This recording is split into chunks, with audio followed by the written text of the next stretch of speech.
Bismillahirrahmanirrahim. Assalamualaikum warahmatullahi wabarakatuh. Alhamdulillahirrabbilalamin wa bihi nasta'in ala umuri dawatin wassalatu wassalamu ala asrafil anbiya'i wal mursalin wa ala alihi wa sahbihi ajma'in, amma ba'du.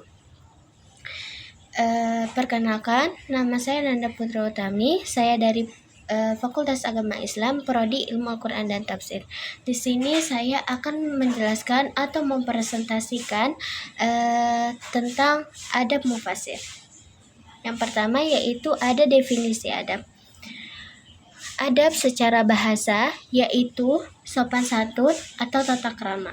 Sedangkan secara istilah, adab adalah sesuatu penerapan yang terpuji baik dalam perkataan ataupun perbuatan. Di sini juga ada beberapa seorang adab mufasir. Yang pertama yaitu ada memuji Allah sebelum memulai penafsiran. Jadi ketika kita sebelum memulai penafsiran, sebaiknya kita memuji Allah dulu. Nah, ini juga pernah diterapkan oleh Ibnu Jarir At-Tabari. Beliau ketika ingin memulai penafsiran, maka beliau memuji Allah dulu, baru beliau memulai tafsirannya.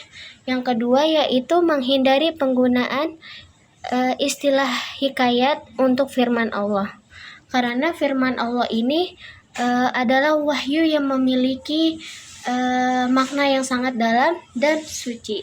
Jadi kalau kita menggunakan hikayat tidak pantas sekali, karena hikayat ini merujuk pada cerita yang disampaikan manusia yang tidak sepadan dengan kedudukan wahyu. Yang ketiga yaitu menghindari penambahan huruf pada ayat Al-Quran. Jadi ketika kita ingin menafsirkan suatu ayat, maka kita berhati-hatilah agar tidak menambah atau mengurangi penafsiran ayat tersebut.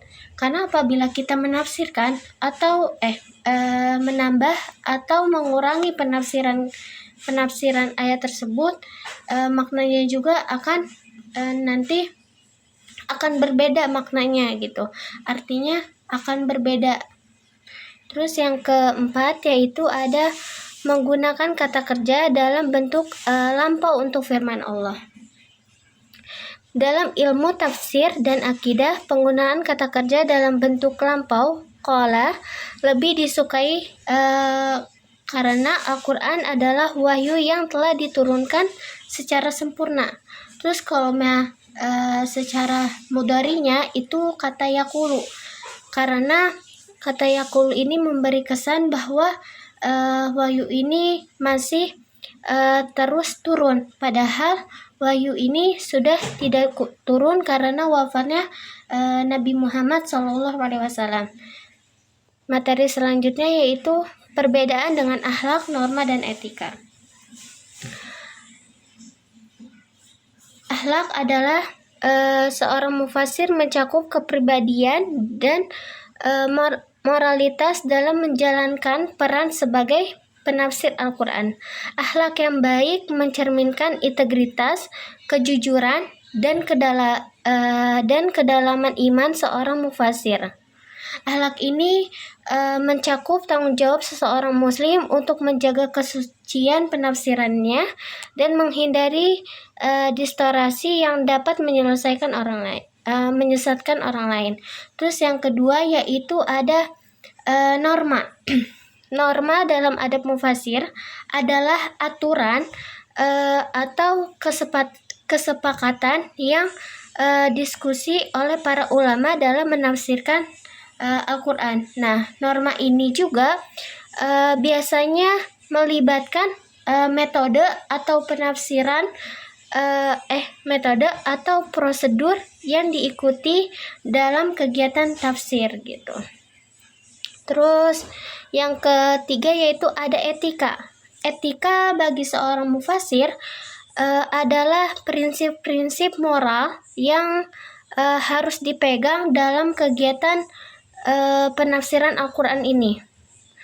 Etika ini lebih bersifat universal dan mencakup sikap kritis dan tanggung jawab intelektual dalam memahami atau menyampaikan ajaran Al-Quran. Materi selanjutnya yaitu ada sumber adab. Yang pertama yaitu di sini ada Al-Quran. Al-Quran ini merupakan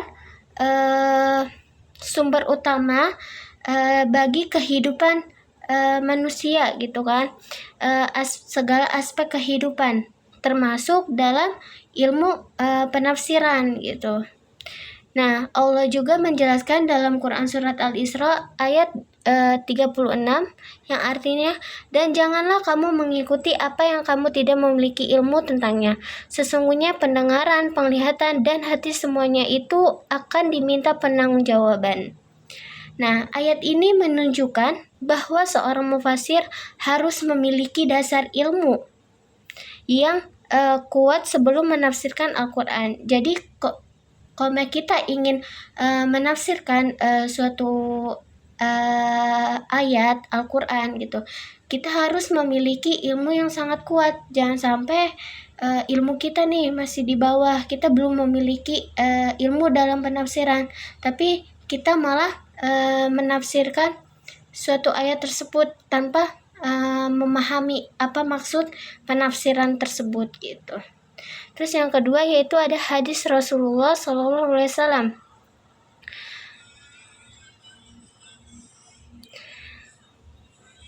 Rasulullah SAW merupakan pedoman mengenai bagaimana memahami Al-Quran dengan baik. Allah Subhanahu wa Ta'ala berfirman dalam Quran surat Al-Ahzab ayat 21. Sungguh telah ada pada diri Rasulullah itu suri teladan yang baik bagi kalian. Yang ketiga yaitu ada asar pada sahabat dan tabi'in. Nah, jadi seorang mufasir itu harus ketika ingin menafsirkan suatu ayat gitu kan, kita harus mengikuti pendapat sahabat dan tabi'in dalam memahami makna ayat-ayat Al-Quran gitu. Yang kelima yaitu ada ijma' ulama. Yang keempat itu ada ijma' ulama. Nah, ijma' ulama ini Allah Ta'ala memerintahkan agar umat Islam berpegang pada kesepakatan dan tidak menyimpang dari jalan yang telah ditempuh oleh mayoritas kaum muslim. Nah, terdapat di Quran surat An-Nisa ayat 115 yang artinya, dan barang siapa yang menentang Rasul setelah jelas kebenaran baginya dan mengikuti selain jalan orang-orang mukmin, kami biarkan di dalam kesesatan yang telah dipilihnya dan kami masukkan ia ke dalam neraka jahanam, itulah seburuk-buruk tempat kembali. Nah, ayat ini menunjukkan bahwa menyimpang dan jelas kaum mukmin yaitu ijma'. Mereka adalah tindakan yang sangat tercela sekali. Makanya dari itu seorang muslim yang beradab harus mengikuti ijma' ulama, termasuk dalam aspek akhlak yang perilaku gitu. Terus kaidah bahasa Arab. Nah, ketika bahasa Arab ini sangat penting sekali dalam penafsiran Al-Quran gitu. Apalagi kan Al-Quran isinya emang bahasa Arab semua gitu kan. Terus seorang mufasir ini sangat penting sekali sangat penting untuk menguasai bahasa Arab, apalagi ilmu nahwu, shorof, balaghah itu sangat penting dalam menafsirkan ayat. Terus karena bahasa Arab adalah bagian dari agama, maka mempelajari dan menerapkan kaedahnya dengan benar merupakan bagian dari adab terhadap ilmu. Yaitu ada urgensi adab. Materi selanjutnya ada urgensi adab. Yang pertama yaitu menjaga kemurnian tafsir. Nah, seorang mufasir harus memiliki niat yang ikhlas dan tidak menafsirkan Al-Quran berdasarkan hawa nafsu atau kepentingan pribadi. Jadi,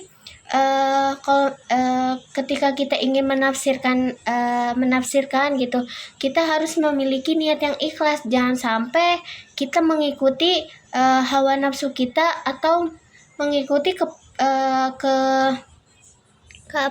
kepentingan pribadi kita. Yang kedua yaitu menghindari kesalahan dalam penafsiran. Nah, kesalahan dalam penafsiran Al-Quran dapat berakibat fatal, baik dalam aspek teologis maupun hukum. Oleh karena itu, Imam At-Thalabi menyebut dalam Al-Kashaf wa Al-Bayan bahwa seseorang yang tidak memiliki kapasitas ilmu tidak boleh menafsirkan Al-Quran. Jadi, harus berhati-hati banget dalam menafsirkan Al-Quran gitu. Jadi kalau kita ilmu kita belum cukup gitu, kita belum bisa untuk menafsirkan, sebaiknya jangan menafsirkan ayat Al-Quran. Terus yang ketiga yaitu memiliki landasan ilmu yang kuat. Nah, mufasir harus menguasai berbagai disiplin ilmu seperti ilmu bahasa Arab, ilmu hadis, usul fikih, dan asbabun nuzul. Terus yang keempat yaitu menjaga adab dan berpendapat dalam berpendapat. Nah, ketika kita menafsirkan suatu ayat, tidak boleh menjadi ajang perdebatan atau tanpa adab gitu. Terus yang kelima yaitu menjunjung tinggi ketakwaan dan kejujuran. Al-Quran bukan sekedar teks. Al-Quran ini bukan sekedar teks ilmiah. Nah, tetapi merupakan wahyu ilahi yang harus ditafsirkan dengan ketakwaan.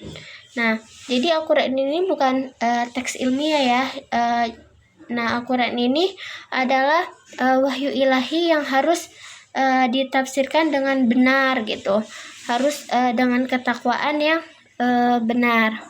Nah, Allah berfirman dalam Quran surat Al-Baqarah ayat 282 yang artinya, dan bertakwalah kepada Allah. Allah mengajarkan kamu. Al-Jakarshih dalam Al-Burhan fi Ulum Al-Quran juga mengatakan bahwa ketakwaan adalah syarat utama bagi seorang mufasir untuk agar ilmunya itu bermanfaat gitu. Mungkin ini saja yang dapat saya sampaikan, kurang lebihnya mohon maaf. Wassalamualaikum warahmatullahi wabarakatuh.